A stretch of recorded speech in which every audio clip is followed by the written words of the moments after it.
At the start of 1987, Michael Jackson was the biggest pop star on the planet.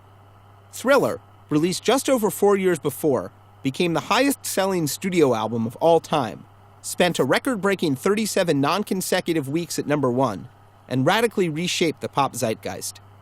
He'd broken down the color barrier at the upstart MTV while showcasing the music video's potential as a legitimate artistic medium. And even as he was being plagued by increasingly bizarre rumors about his personal life, he'd become phenomenally famous.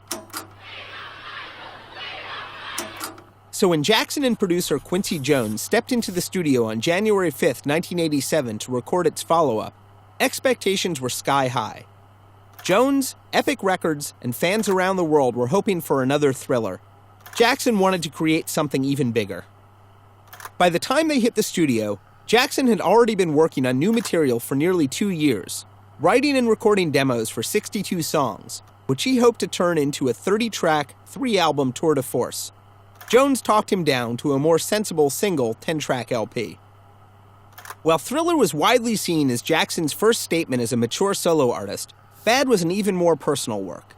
Though he initially hoped to include Prince, Whitney Houston, Aretha Franklin, and Barbra Streisand on the album, he ended up being its primary voice, apart from one duet with Stevie Wonder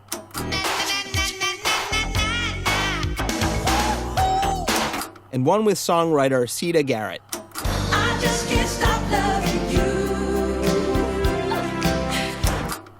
He co-produced the entire project alongside Jones and wrote 8 of the album's songs himself, 9 if you count Leave Me Alone, which was added onto the album when it was released on CD in 1989. Tracks like Smooth Criminal and The Way You Make Me Feel were a continuation of Thriller's polished electro-funk. But much of the album was given over to the king of pop's wide-ranging creative ambitions. Dirty Diana referenced hard rock and heavy metal, while I Just Can't Stop Loving You and Man in the Mirror reached the number 1 and number 2 spots on Billboard's adult contemporary chart, and Liberian Girl took a hard left turn into Afropop. If the songwriting and production of Bad showcased Jackson's musical range, its lyrics offered a glimpse into the psyche of a person who had been profoundly affected by a lifetime of fame and intense public scrutiny.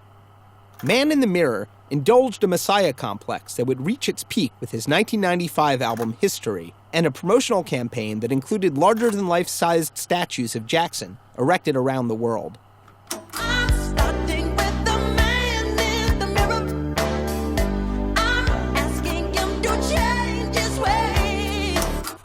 Bad, Dirty Diana, and particularly Leave Me Alone, whose video referenced tabloid rumors like his alleged purchase of the Elephant Man skeleton, were marked by a paranoid edge that would eventually lead Jackson into semi-seclusion towards the end of his life. So just leave me alone. Bad lived up to much of the astronomical expectations surrounding its release. 9 of the album's songs were released as singles, and 5 of them made it to number 1 in the US. Videos were produced for nearly every song, including one for the title track that came in an 18-minute extended version directed by Martin Scorsese.